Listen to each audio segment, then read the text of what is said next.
Welcome back, Dolph fans. On this episode, we are talking about free agency philosophy, types of trades we want to see our team make, and draft capital strategy. That's right. This episode is how Miami should acquire talent. On Tuesday's show, we talked about the cap situation.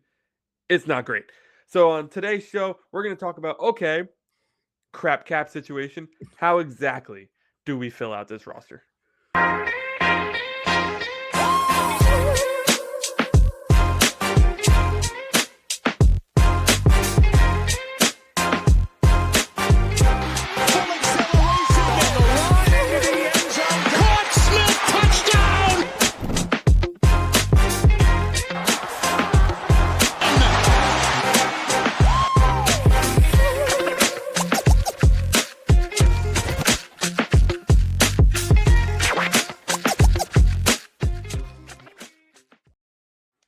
Welcome back to the 305 Gridiron, ladies and gentlemen. I am your host for this evening, Anthony Pinzone, and alongside me, I got my boy, Josh, a.k.a. Aqua Ace. And on today's show, we are super excited to talk about how the hell is Sully and Half going to fill out this roster, given our current cap situation. Now, if you're unclear on what the current cap situation is, head back to the channel real quick. Go to Tuesday's video, because we talk all about it. What's our cap situation look like? How do we solve it? What are some quick cuts we can make? The whole 9 yards. We even go on a little bit of a tangent at one point, but we wouldn't be the 305 Gridiron if we didn't. Tangents, if I'm being honest. So go check it out. Oh, man. So today's show, Josh, we are talking first about our free agency philosophy. We think we have a pretty good idea of what Sully and Half are going to do here, what their philosophy is. They've talked a lot about it. The Miami Dolphins media team has done an absolutely superb job at getting us access to mostly Jeff Hafley, but also a little bit of Sully as well. Sully's a little busy right now. He's trying to get ready for, the 2026 NFL draft. That's a thing. So first, let's talk about positions that you think we can kind of realistically target in free agency. Now, the draft, of course, is going to build the foundation for this team, but we still need players to go on the field, and we only have 8 draft picks. Spoiler alert, that's not enough picks to fill out an entire roster. Not when you have 30 players going away. Exactly. We have 29 people leaving and 8 draft picks. One of these numbers is not like the other. Yeah. So what are some positions we should be looking to free agency for and not worrying about in the draft? Yeah, I mean, in no specific order in my head, it's interior line depth or interior offensive line depth, to be more specific. At least a starter at the defensive back position, cornerback position, and maybe some safety depth because we are losing Ashton We have Davis. no safeties. Well, if it's is Melifano? We have they were both 1-year deals. Oh, okay. Yeah. So definitely a safety or 2. And then rotational edge players. I mean, I think we're going to fill quite a lot of positions in the draft. We have 8. I mean, I think the 8 players are going to be identified very specifically to fill key positions. But those are the kind of 3 or 4 positions that I could see us really, alluding to our last show, not attacking early in the free agency period, but hitting it kind of mid to end and getting what would be starters for us at those positions. What about you?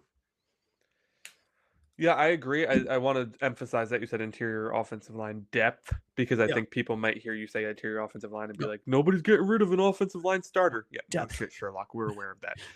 We're Dolphins fans. We've been dealing with it for 20 years. That's funny. I agree with you. There are some good safeties in this draft that I really like, but I don't foresee us taking one in the first round. No. I mean, there's one player. Yeah. I just think it's just not a position. I mean, if they're building from the inside out, I think the out positions are going to be the ones that get filled through free agency. So I think, we're losing Cedric Wilson. Nick Westbrook-Akine is probably going to be gone, right? So wide receiver is certainly a position we could see invested in, especially with a guy like Romeo Doubs, who's not expected to re-sign with the Packers. We could see somebody rich for our blood, though, man. Again, it could be. I mean, he's coming off of a rookie contract and he wasn't drafted high, so he's going to want some money for sure. I definitely see us attacking the wide receiver position in the draft, though. Yeah, I don't know about that. We'll see. At least the one of the third round picks would be, I Yeah, think. Yeah, guy I out of think the Notre Dame. first two are going to be settled in the trenches. Mhm. But we have 3 third round picks for those who are unaware. So that gives us good flexibility there in the third round. And hopefully they don't pull a Greer and just waste all the capital to move up and draft Savania, right? Um, that's Okay, just let's not just shit saying, it's not on something that's Chris the sitting on. rookie. It's not something that I'm thinking about or anything. I'm just saying. Uh, yeah, I think to me, a safety is definitely a position. The punter kicker situation, obviously, I think Mhm. will be addressed there as well. We don't have we have the punter is a free agent. The kicker, we don't even know if he's ever going to be healthy again. Jason Yeah, Sanders has been, Sanders. Yeah, yeah, like no idea what happened there. So, you know, I think what we're probably going to look for is those young guys who've kind of gone on, like they had a rough go their first contract, yep. and they're sitting out there in free agency. Nobody in particular is giving them a call. Uh, the Eagles did that with. I know this is a rarity. I'm not using this as the example of what to expect, Tom, but just draft one, guys. but the Eagles did this with that linebacker a few years ago, right? The linebacker who was bouncing around the league. I forget his name, and then he lands in Philly. He ends up being a Pro Oh, Bowler. Is it Harold Landry? No, no. Starts with a B. Whatever. I'll look it up in a second. Okay. But I just think those are the type of guys you're going to have to look for, Yeah. given the situation we have with money. Um, And it'll be like 1 or 2 year deals. I mean, I don't see us yeah, signing a 5-year guy. I don't. no, yeah, I think it's going to be very uncomfortable for Sully because I think he's going to have to do the thing he doesn't want to do, at least for the first couple of years, and that's sign a bunch of 1 year deals for guys he's going to end up not signing again, Yeah. right? And that's not their philosophy. If you Mhm. look at the undrafted free agent list for the Packers, it's 8 people long. Mhm. If you look at the undrafted list for the Dolphins, it's 29 people long. Yeah. Yeah. And Big but difference in I will say philosophy. this though, if he can find some young guys that he feels like he can coach, maybe we do sign him for a 2-year deal with Yeah. a team option in year 2, and we decide to keep him and re-sign him long term. You know what I mean? I think that fits the bill for a lot of guys who were in the building last year. I Mhm. mean, Efetu Melifonwu is only 26 years old right now, Mhm. right? Larry Borum, 26 years old. Cater Kohu, 27 years old, right? Uh, Willie Gay Jr., 27. So I'm just looking through the list here. Cole Strange, 27. KJ Britt, 26. I think we have a lot of those guys already on the Yeah. No, roster. exactly. Yeah. Yep. uh, who are just unrestricted free agents who are not going to command a lot of money. You got Mhm. Benito Jones, who was an undrafted free agent for us back in 2020, still finding a position out there. Yep. Do you think Jeff Halfley would like a big giant nose tackle with lots of experience? A Because bowling ball? Absolutely. He I loves the do. ball. Yeah. Um, so I think the philosophy going into free agency is going to be the island of misfit toys. Oh, 100%. Yeah. Yeah. Yeah. Look for younger players, short-term deals, team options, Yeah. you know. Yeah. How do you think? I'm curious about this. Mhm. Let's talk from a free agent perspective Sure. first. How do you think they're going to Oh, prioritize shit. the whole? What'd you do? No, I was hoping to ask you this question because I don't know how to answer this. Yeah, go ahead and ask. We'll figure it out on the fly. How do you feel like they're going to prioritize this whole need versus value argument that we hear every single year? Right? It's mostly targeted to the draft, but let's Mhm. talk about it from a free agency perspective, uh, because it. I mean, to me, there's that argument lives in free agency too. When you're talking Oh, yeah. about paying a guy $24 million who is a free agent for a reason, by the way, most good players tend to get re-signed by their teams. Mhm. Um, how do you balance that? Yeah, that's tough, and it's hard not and I'm not taking a cop out here, but I don't it's hard to answer this accurately in my own mind because I don't know this coaching staff and this front office well enough yet. They're brand new, they're shiny, we don't know. Yeah. What I can say is based on what they're saying and based on Green Bay's history, you know, it's a combination of both. And I know that I'm not trying to straddle the fence because I don't know how to answer this one, even though I really don't. But it's really you're trying to find that balance between here is a position of need, Mhm. here's our pool of money. What do we value this position at? Okay, who fits that monetary value while also fitting like the Venn diagram, right? Yeah. Value and need, and where do they intersect, and what players are there for us to choose from? And I think that's where we're going to live for a while until we build this foundation. And until we get into like 2028, where we have potentially over $100 million in cap space, where we can be like, all right, let's flex our muscles, Sully, and let's go Sure. get our guys. Right. I don't know how it works. I've never been in an NFL You front haven't? office. I would love to be. Me too. Even if I'm not hired, just to check it out for a day. Yep. Like a Um, day in the life of, maybe we make a right, yeah, wish. bring your fan to work day. That would be fun. But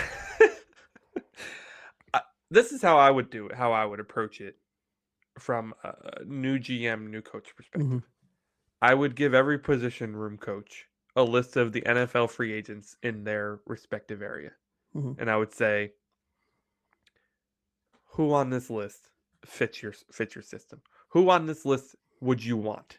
Like, Right? irregardless of money? Anybody. Okay. Highlight the people you would be interested in Josh on Jobe. this list. Right? So, the safety guy, the defensive backs coach, I mean, the safety guy. linebackers coach, like every single coach gets Mhm. this list. Even if you're an assistant, right? Oh, Highlight the guys you would I be like interested in. All right.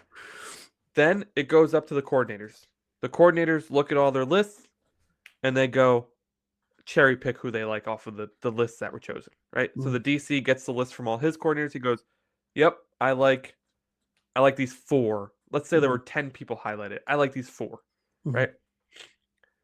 Offensive coordinator, special teams coordinator, they all do the same thing. Let's say Jeff Hafley now gets a list of 15.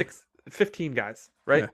Hafley goes through and says, Can't afford Yep, him. yep, Can't yep, afford- yep, yep. Well, he doesn't know cost. Hafley's the Okay. coach. Oh, okay. All right. He's still picking based on his scheme. Okay. What he Still knows. money's not included. Money's not an object Okay. to these guys. All They're right. coaches. They don't give a shit. It's not That's their fair. job. That's fair. Right? It's not their job. So then Hafley gets a list of 15 people from the people under him. And he trusts the people under him, but he also knows like he has relationships with some of them. He has some he doesn't. Mhm. Yeah, I know this guy. Attitude's not there. Crosses him Mhm. out, right? He gives a list of, let's say, 12, because he's not going to overstep too much. He gives his list of 12 to Sully. And Sully goes, I'll see what I can do. And he signs 3 of them. 8 Right? draft picks. Here you go. He signs 3. That's how I envisioned something like that working when you're first starting out. Now, years down the line, I am sure Sully's just like, no, these are the guys. I know your system by now. I know what you want to run. I know the types of people. I know all of it. So you don't need to do this again. But for the first year, when you're getting to know everybody and you have lots of new faces, I imagine there's some similar structure like this where they're going through and just collecting data on the types of players that these guys want and the types they want to work with. And now it's up to Sully and his team to do the research on, are they a culture fit, right? Like, what's their health look like? Are they really a scheme fit, or is this just somebody the coach really likes because he worked with them before?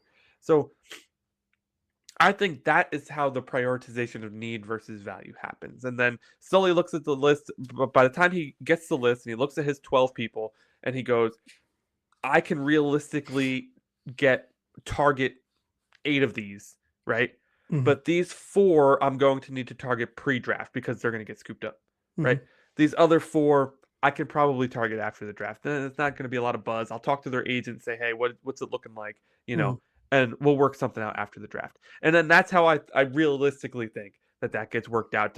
Like how they choose who they target in the first wave of free agency versus who they target in the draft. Yeah, and I mean, honestly, I'm pretty sure that's exactly how this goes. At least some version of that, because there is a pre-existing relationship between Hafley and Sully.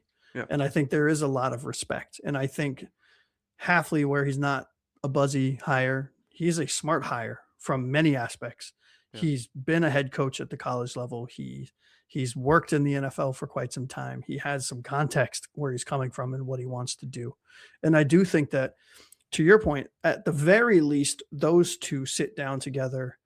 And I'm assuming that Hafley has and is continuing to have conversations with his coaching staff about scheme and player fit and what does each player or what does each position need from a skill standpoint, and what do we need to avoid and what are we looking for? And those, I guarantee you, those conversations are being had. I like the approach of just, here are the names, you tell me who, irregardless of money, we'll figure that out. That's not my responsibility. These are the type of players and the specific players. What can you do for me? What can I get for our money? But yeah, it's going to be interesting. I'm real curious because I personally don't think we. I say okay. Let me pose a question to you. Yeah, Over let's go. under two and a half players. So you have to select two or three, right? Over three under. Sure. Yeah. So the over under is 2.5 on first wave free agents signed. I'm Like gonna take the over because I like big think money, like like the big ones, not like I'm talking okay. like So like first first wave. day Yeah. tampering period. These are the guys we're linked to Yeah, under like first easy. 48 hours of free Yeah. agency when all Yeah, the I think under easy. yeah, I don't think there will be a single one. yeah, me too. Which is so not like us over the last couple of years, Yeah. right? Yeah. But I do think okay, over under 9.5 for the rest of free agency. Easily over. We need them. Yeah. We just have too many holes on the roster. Yeah. Mhm. And we only can draft 8. It really depends on how many undrafted free agents they like too, right? Yeah, and I Uh, worded that incorrectly. Obviously we need to sign. We need to have yeah. enough players. I'm talking about You like mean the rest of the first week? yeah, like over Yeah. under like first week and a half First for free. wave. Yeah, I think probably under. yeah. Yeah. But you know what I was trying to ask. I was just No, curious. I know. Yeah, sorry. I jumped on that too quick.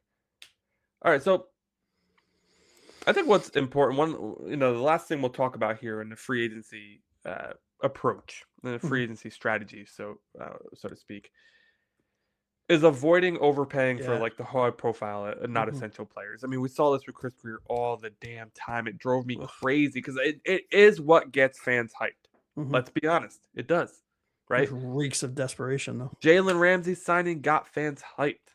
Mhm. Right? Minka Fitzpatrick trade got fans hyped. Tyreek, Bradley Chubb, keep going, right? Mhm. Got fans hyped, but led to nothing. And I don't think these guys will do it the same way.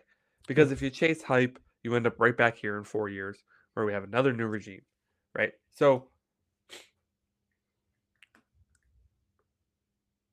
if you were to get one hype player, Mhm. who would you kind of, it doesn't really need to be a name. Let's do position. Oh What no, I got a position? name. If Well, if you have a name, go for it. But if, yeah. if you don't have a name, go position. What would be the one like hyped player you would want to see us go after?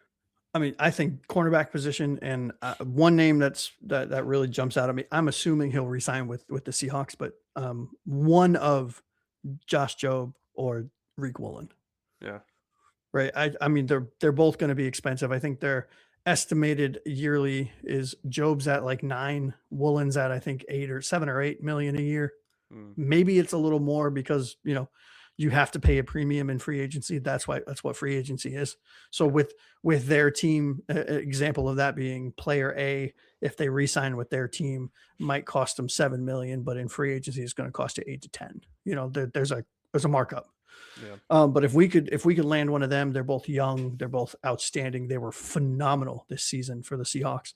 Like that's the kind of player that's a foundational type player that I could see being here long term. And that's the kind of move. I don't know if, and again, I don't really know the ins and outs of the scheme that Halfley is going to run on the defensive end. So I don't know because those two are good at press, but they're mostly zone cornerback. So I don't know if we're going to run Yeah. more zone than so maybe they don't fit. But just right now, cornerback, get a mid like a above mid tier type player like a Reek Woolen, like a Josh Jobe. Or is it Josh Jobe? Jacoby Jobe? Josh Jobe. Josh, yeah. I mean, Yeah. the one position I would want to see us, and I don't know the free agent list. Full disclosure, I don't know the free agent list for this position, so I don't even know if there is a person that fits the bill. But we need some freaking edge rushers, dude. Yeah. Our pass rush is awful. Like, Mhm. if we're gonna spend up in free agency on anybody, get Mhm. me a pass rusher. Like, I don't even know if there is one available because good edge rushers don't really become available very often. Well, But that and if they are, that's the problem. That's a premier position, right? yeah, And so any edge rusher that's going to make an impact, like uh, uh, at the impact level that you're talking about, is going to yeah, be 15 to 20 million. You know what I mean? yeah. Which you'd have to backfill that contract. That's for sure. No shit. Yep. All right. So now that we talked free agency philosophy, though, I think it's time to talk trades Yeah. because the NFL has gotten a little more trade happy in recent Mhm. years, and we could very well be part of that this offseason with Sure. a number of high profile players who maybe valued elsewhere more than we can value them here, maybe because we can't afford them, or perhaps they've just outlived their welcome. Tyreek. Uh, so what? We're not going to really talk specific. I didn't want to talk specific players, but now that we're here in the heart of it, we could talk about the players that you realistically see Miami trading. But first, let's talk about like who would you want to trade for? Like what position would you want to trade for? Like let's say we are able to find a trade partner for Tyreek. Mhm. What would you hope to get back? I don't mean to beat the dead horse with a stick here, but like secondary, right? Mm, I am last year has cured me of we'll figure it out. yeah, Right? This team, like we can't go in. I mean, look that Rasul Douglas played his ass off. he did. You know, Josh Jones played his ass off, good, bad, or indifferent. There was some good stuff. Our rookies really stepped up, but we can't go into I can't stomach another season with random late free agent signings 2 days before preseason game one, and in one of the cases a week before the season starts. Like that's not okay with me. So if we are going to make a trade, I really would like to see it either cornerback position, safety position, edge position, like on the defensive side of the ball, because I don't think you're trading for an impact offensive lineman at this point, right? So that's going to have to be probably through the draft, at least this year, to get a butt in the seat, for lack of a better term. And then maybe when we have money in the next couple of years, we can splurge and get some players. I think wide receivers, you can find somebody in the draft if you need to. So I wouldn't spend big in a trade to get a wide receiver. And anything we would get back, I don't think we would get anything of substance. Like we would probably get something equivalent to a Cedric Wilson or who the fuck did we just sign last year from the Titans? What's his name? Nick Westbrook. Yeah, like Yeah. those kind of so I'm good with that. I don't a quarterback. No thanks. I'm not trading for quarterback. Unless it's, maybe, well, no, because Malik Willis, we don't have to trade for him. So I would say defensive side of the ball. Yeah. I agree. Definitely defensive side of the ball. I think there's some interesting names out there who fit the mold that we were just talking about like players who were kind of forgotten. They were drafted high, didn't live up to the hype. And there's two in particular I think of when I think of this, and that's Kayvon Thibodeau up in the Giants, the defensive end. Mm-hmm. Brian Burns got signed. Thibodeau kind of just went by the wayside. And then the same thing just happened in Green Bay with Lucas Van Ness. They signed Micah Parsons, and then Van Ness is no longer needed. I would love to have Van Ness. I loved him coming out of college. Exactly. But neither of them lived up to the hype, right, of where they were drafted. Both first-round picks that both are going into their fifth year, and now it's make or break for the teams. Like either, yes, we're going to commit to this player, or we're going to try to trade him away and get something for him. And I think those are two phenomenal names, bro. I didn't realize Lucas was on his fifth. Yep. And given where our GM and our head coach came from, make a lot of sense, I think that's kind of where they need to look. It's like the value picks, and those guys are still like don't get me wrong, they're still $12 to $14 million a year. But for an edge rusher, that's a value. That's a value. Especially when you look at the other trade targets on this, out there. Max Crosby gets $31 million a year, right? That's a big trade target. Trey Hendrickson is a free agent. He's expected to sign a $30 million contract, right? So like, while yes, I agree, we don't have a lot of money, you still can't pay nothing. No, of course. So I think there's definitely going to be guys like that who we could bring in, and we can wait to, right? We get them on their last year of the rookie contract, and then we can wait and see, like, are they worth signing? Did it work? Yeah, and if it works, great, we'll resign them. Which the Eagles just did with us with Jalen Phillips, right? Literally just did it. I'm really loving that Lucas Van Ness idea. But the more I think about it, like seriously, the more I think about it, like, if we don't make a move for him, if let's say we get notification that Green Bay is willing to let him go and we don't pounce on it, that tells me that these two guys weren't a fan of his. Coming off another injury too could be part of the equation. Yep. I think we would be remiss to move on from the trade talk, and we have a lot more trade talk to talk about. Don't worry. Yeah. But without talking about the quarterback position. I don't want to. Let's put Tua aside. Yes, it would work out better for our team if we traded to it than if we cut him. Just financially, it would work out better, but we Well, have to find a trade partner. financially for the team, not for us. Well, he don't care. He's got it. I know. He's got it. He's got it. Other guys on this list include guys that you and I are not a fan of. Kyler Murray, Geno Smith. Right? No thanks. Two other intriguing names I want you to think about for just a second. And one of them I'm not sure he'll be available because I think he's going to demand a lot in the trade market, and that's Mac Jones. I think the Vikings will play heavy for him. And I think a few other teams are going to put in a heavy play for Mac Jones. Yeah, the 49ers already said they're not trading him, but that could just be drumming up value. Yeah, I'm not trading him. Maybe you should consider it. The other name to think about, though, and he's pretty much been forgotten across the league, and I am not a fan of his, so know this when I bring him up, that I am not a fan of this player. Phillip Rivers. No. But he's from Florida. He played college in Florida. Got drafted by the Indianapolis Colts. Oh. And has had a heck of a train wreck of a career. Oh, I know who you're going. And that's Anthony Richardson, the quarterback for the Colts. Mm. Obviously, the Colts are listening to offers for Anthony Richardson, right? They'd be foolish not to. Yeah. He is still on the 5th year of a rookie contract for a quarterback. I mean, is there more of a Hail Mary trade potential than that one right there?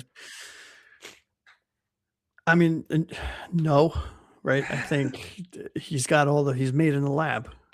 I mean, the dude is physically immaculate from a quarterback standpoint, but it's up here that bothers me with him. And given the talent that they've had, because I don't care what you say, I mean, they've had a top 5 running back. They've had 2 solid, wide receivers. They had a really good tight end. They have a decent offensive line. I mean, and this guy did not do shit. So that terrifies me, and it would be irresponsible of me not to live by my word when I talk about Tua potentially needing a change of scenery. And I say this a lot about players that struggle. Maybe that's all he needs. Maybe it's coming back somewhere where he's comfortable in a state where his family is, where he played college ball at UF, coming into a system where he has no pressure because, again, it's a 1 year, do it or make or break, bet on yourself. We traded for you, but if you suck, we're not going to keep you and we don't have to. Right. So, maybe that's what he needs. And, crazier things have happened, man. It's very unlikely that he turns out to be a even serviceable quarterback at this point. But the talent's there. It's just a matter of if he's smart enough to do it. Would I personally make the trade? Absolutely not. I would rather, honestly, roll with Quinn Ewers. But Quinn Ewers certainly showed more poise, but he definitely doesn't have the dynamic. No, that he's not even half the athlete that Richardson is. Anthony Richardson has more athleticism in his ring finger than Quinn Ewers has. What other positions would you consider for trades? Trading away. So trading away, we talked a little bit about, right? Austin Jackson might garner some attention. Bradley Chubb, potentially a late round pick. Of course, Tyreek, and then of course Tua, right?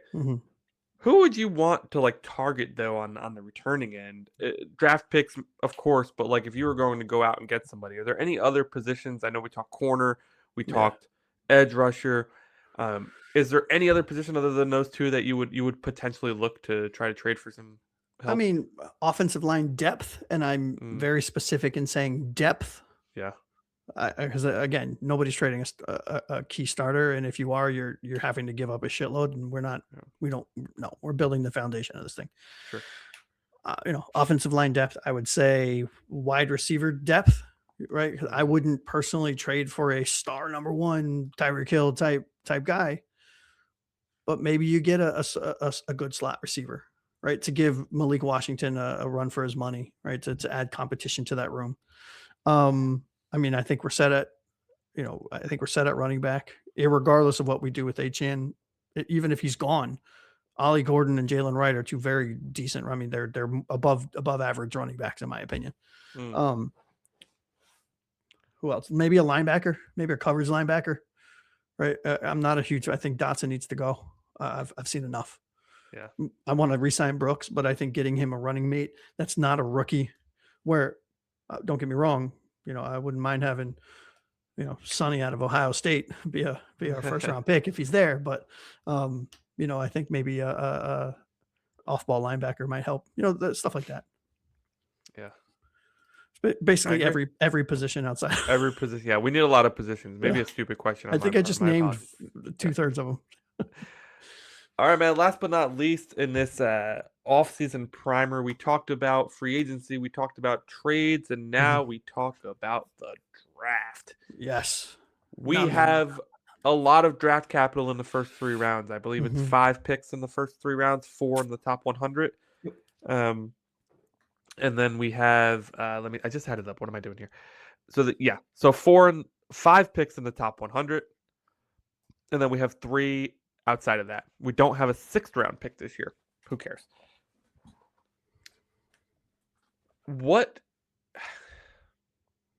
do we want to do here? Because when I think about this draft and I think about the potential of trading back, like you talked about, right? Initially, my reaction is, no, you're crazy. Why the hell would we do that? But then I look at the teams behind us, and there's 2 teams in particular that have 2 first-round picks in this draft and are behind us. Now, the Cowboys have pick 12 and pick 20. Do I think the Cowboys would give up pick 12 and 20 to move up 1 spot? No. But the Rams have pick 13 and pick 29. Do you think it's possible the Rams could fall in love with somebody at 11, where enough that they'd be willing to give up 13 and 29 to come up and grab it? I mean, is it possible? Sure. Do I think it's plausible? No.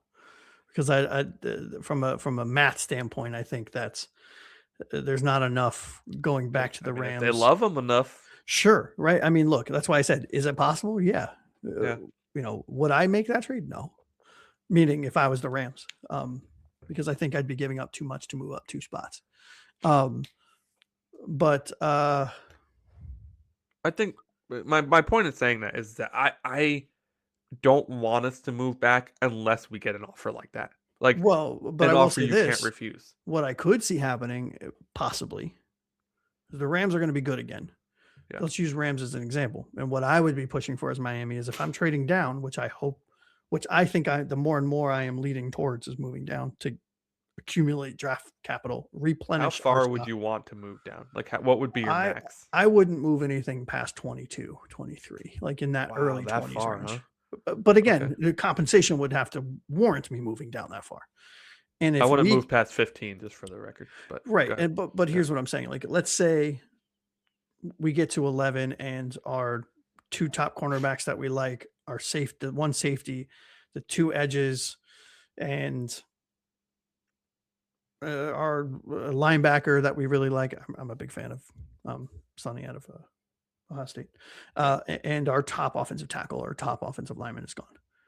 Okay, which is plausible. All of those are plausible because those are all positions of need above us.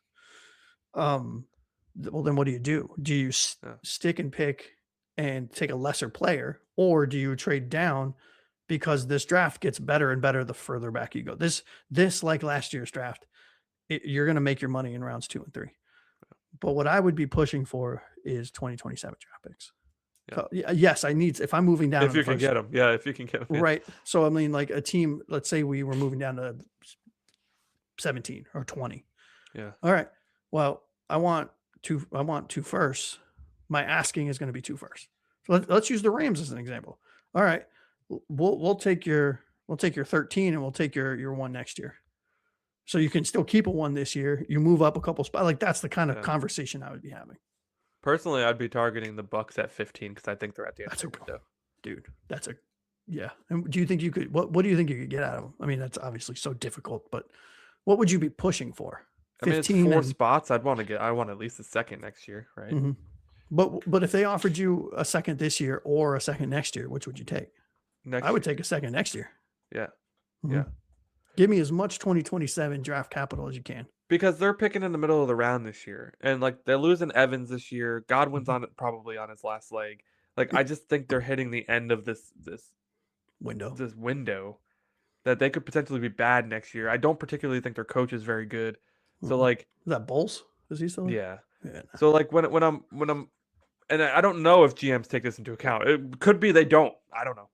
But like if I'm thinking about like, oh, do I want to trade with the Cowboys, the Rams, the Ravens, or the Bucks? I'm looking at the Bucks, right? Like Yeah. out of these 4 teams, Mhm. I think they have the potential to be the worst. But that might be why they wouldn't do that. You know what I mean? Because they know they're Maybe. going to be bad. You know? It could be, but no team Yeah. wants to think they're going to be bad, right? Yeah. Yeah. I think there's the flip side of what you mentioned as well. You mentioned like, hey, if all of our guys are taken, we trade back. I think the flip side is, what if 4 of the guys we really like are there? And then we could say, okay, well, if we trade back 2 or 3 spots, we know Yep. that one of our guys is going to be there. Now, every single fan base is having this conversation right now, right? Of course. Every single fan base is having the we should trade down convo. Even the Raiders. I bet you go listen to a Raiders podcast, they're talking about the same goddamn thing. Well, yeah. Do you imagine the haul they would get for a draft that only has one good quarterback in it? I really think they should consider it, to be I honest. would. But this isn't a Raiders podcast. No. But the realistic conversation is, who the hell wants to move up and for what, right? Mhm. Like, I don't know that there will be a taker, and we'll see, because all we're going off of is what pundits think, and what, and I know you have your own big board, so I'm looking at your big board, I'm looking at everybody else's, Mhm. right? I'm looking at Joel Klatt and Todd McShay, and I'm looking at all the big boards, and a lot of, and tell me if you agree, a lot of them feel too Wow. Yeah. You're on a roll. Yeah. Keep it going. English is hard. Yeah. Speaking is hard. A lot of them feel like the top 10 to 12 players is not as strong as it has been in years past. No, I agree. Which doesn't bode well for us, because that means there's not really a guy that could fall that people are going to want to trade up and get. And that may make it difficult for us to actually even have an opportunity to trade back. Mhm. Yeah, no, I agree. And I fully agree. Like I said earlier, I think the strength of this draft is rounds 2, 3, and 4. Yeah. That Now being that could end said, up looking foolish. Who the hell knows? It always does, right? We always have these of draft course, things. Yeah. right. But again, we said that this last draft and we nailed it. I Yeah. mean, you know, But every year they're like, next year's quarterback class is way better. And then next year's comes in and like, this class sucks. Yeah. Yep. I mean, last year it was 2026, but a lot of players went back. Yeah. You know. So let's talk positions each round, though. You know, we got to wrap this up at some point. We can't just talk. I don't through want to. people I talk forever. draft all day, dude. But let's talk. What position would you? We'll do round robin. We'll go. I'll ask you what Sure. position you want, and then I'll say what position I want. All right. Nailed it. Round 1. What position? Just one. You only get one. What position Oh. are you hoping we take in the first round? Or rank them if you want. If you have multiples, rank them. I mean, I have a bunch, but no, I'll stick with one because then you won't have anything to say. I'd say cornerback probably for me, but it's close. It's close, man. But cornerback. It's edge rusher for me. It's not even close. Yeah, And that's my 1B, right? I don't want a corner if we don't have an edge rusher. Like, it doesn't make any sense to me. It does make sense from a football perspective. Of course it does. In my mind, I Yeah. want the guy to get to the quarterback first. Round 2. What position are you targeting most? Well, if so, assuming that cornerback works for me in Sure. round Yeah, 1, assume that what you picked works for you in the first. then edge in round 2. Yeah, I'm going corner. It's funny. We flip-flopped on that. There you go. Yeah, I will say offensive line is a strong 1B here. Well, Same. Yeah. But round Or 3 is going to 2B. be offensive line for me. Yeah. Assuming that CB and edge were rounds 1 and 2, offensive line. Actually, let's go back and rank them. In the first round, I would go edge, offensive line, corner. Okay, so I would go corner, edge, interior offensive line. Interesting. Mhm. In round 2, I would go. It depends. So let's assume you got your top pick for round 2. That'll make it easier for us to rank them. Okay. So I got an edge in round 1. In round 2, it would be Way to make this really complicated. corner, offensive line. Okay. So for me, I got a corner in round 1 in this scenario. So for me, it's edge or offensive line. And in round 2, it's not just interior; it's best offensive lineman available. Yeah. Or In round edge. 3, we have 3 picks, so you can get the last 3 of the things. What are your other priority positions? So you took a corner in round 1, you took an edge in round 2. So What are it your would last be 3 priorities? in order of preference, it would be offensive lineman, wide receiver, running back, or quarterback. Offensive lineman, wide receiver, and cornerback. Yep, offensive lineman, Quarter- quarterback. Quarterback, the guy that throws the ball. I'm going quarterback 2. I'm going offensive lineman 1. I'm going quarterback 2. Mhm. I actually think I'm going linebacker 3. I don't think I'm going It's a good receiver. one. It's a good one. Yeah. Dude, I have a man crush on. Wow, I'm blanking on his name. It's so not cool. The guy out of fucking Notre Dame. Fields. Malachi. Malachi, yeah. Malachi Yeah. Fields, the senior role guy, yeah. Yeah. Yep. Here's my thing is I think the defense needs to get built up. We've Oh, yeah. gone way too long with having no talent on defense. Yep. So if I can walk out of this draft with an edge, a And a corner, and a linebacker, Mm-hmm. holy hell, bro. Like potential starters, 3 potential starters, Mm-hmm. that turns the defense around very quickly. Yep. And they're on all 3 levels. Yep. And I would even do, if we can't get a linebacker, if we could walk out with a corner, edge, and safety, or a corner, edge, and linebacker, or like multiple edges. Right, or multiple, like any combination of those 4 positions. If we can leave with 3 of them, Yeah.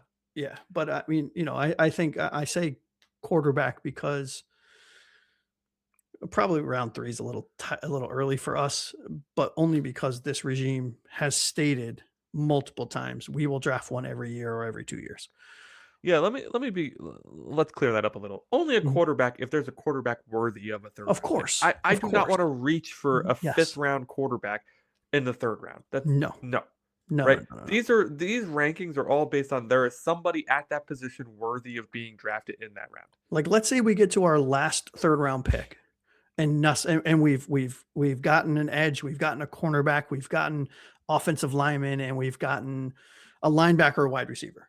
Yeah. And Garrett Nussmeier's there. Yeah. With the last pick in the 3rd round. I have him graded as a 3rd round pick, 3rd and 4th, low end 3rd round, high end 4th round quarterback.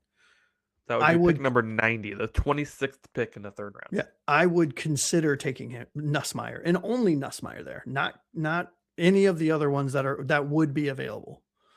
I'd be okay with that. You know what I mean? I'm not even advocating for us to take a quarterback in round 3. I'm just saying I could see the vision, because I was a big fan of Nussmeier a couple of years ago. LSU, big, tall guy, cannon of an arm. Yeah.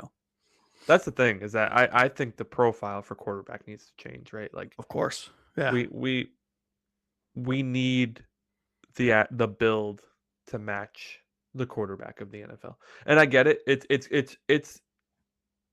It's going smaller, but it's not going 5'10", 6 foot smaller. It's going 6'2" smaller. Yeah. Whereas in the past 6'4" was the premier quarterback. Now it's more 6'2". Mm-hmm. But enough with the guys who are too short to see over the line, please. Yeah, I'm tired of that. Well, he could be Drew Brees. Right. Okay, sure. Okay. I could be a millionaire, but I'm not. I could win the lottery. I mean, I could do a lot of things. Yeah, but what about rounds 4, 5, 6, and 7 for you? Like, how are you approaching? So, assuming you have very dedicated targets from a positional or player standpoints in rounds 1, 2, and 3. Once we hit 4, 5, 6, and 7, how are you divvying that up in your head? Best player available at every pick, targeting what we weren't able to target, needs versus wants. Like, how are you approaching that if you were running this?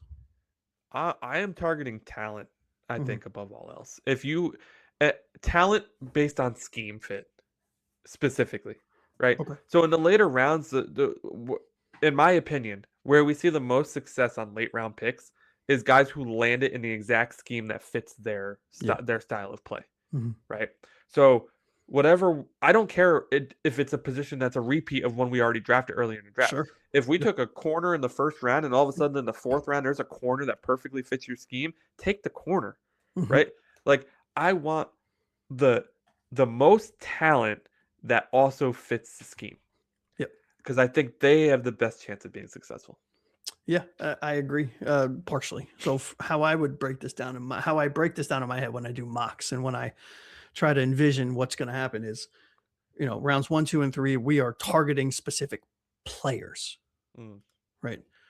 4 and 5, I'm taking best player available at scheme fit. Yeah. Like you said, late rounds 6 and 7, I'm looking at my board. I'm crossing out what we don't need, who we've drafted.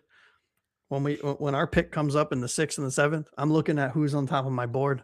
I'm saying that's what I'm taking. Because you have to, under the assumption that this team has spent months prepping and arranging and ranking and based on fit and scheme and need and all that other crap. So I'm looking at my board. I'm seeing what little name on the magnet, because I'm old school, is on my board still left, and that's who I'm taking.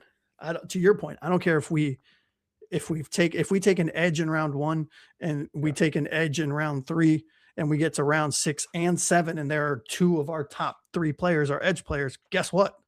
I'm taking fucking edges again. You know what I mean? I think this is where Greer really started to get good back when he was with us, right? Like we took Kenneth Grant in the 1st round, and then in the 5th round, Jordan Phillips is still there. Probably somebody he didn't expect to be there. He's like, I got to take him, right? Yeah. Like, and then we end up with Zeke Biggers in the 7th round, and he tripled down on the position, which we still don't know if that was the right call. It worked. But I am in favor of that strategy. Me too. Yeah. Again, to your point, I cannot reiterate enough what you just said. Give us talent. This team, for put your fandom aside, those of you that are listening, this team is talent deficient at a lot of positions. Now we have talent. I'm not saying this team has no talent, but we are talent deficient, meaning we might have one talented player at a position when we need 3 or 4. Yeah. Get the players that fit the scheme, to your point, and get talent on this team in any way, shape, or form. If you have to triple down, if you have to quadruple down, so fucking be it. You know what I mean? Yeah. It's not all happening in one off season. No, we can't. I mean, no. I do think they can get the team competitive, but we can't. We're not going to be playoff bound next. I mean, hey, maybe barring some sort of miracle. Hey, we're not going to be playoff bound next year. We've seen crazier things happen. I don't think so. We have. I think we're picking top 5. All right, man. What do you say we wrap this bad boy up? We talked about the 3 tiers of the offseason in this episode, starting with free agency, diving into trades, and then finishing it up with the draft. We talked this more philosophical in this episode, sort of the strategies that we would employ, the strategies we expect to see. But next week, we get into the nitty gritty. We're talking about who are we going to cut? We're talking names, boys and girls. Who are we going to cut? Who should restructure? Who should get an extension? And who the hell should just leave and never come back? So this has been the 305 Gridiron. Thank you so much for watching us. Thank you so much for those of you who have subscribed. If you haven't, please do so. It really helps us get out to more people and start to interact with more people, which is fantastic. So thank you all so very much. For Josh, a.k.a. Aqua Ace, over this way to my left, I'm Anthony Pinzone. This has been another episode of the 305 Gridiron. Thank you so much for watching. And until next time, fins up, everybody.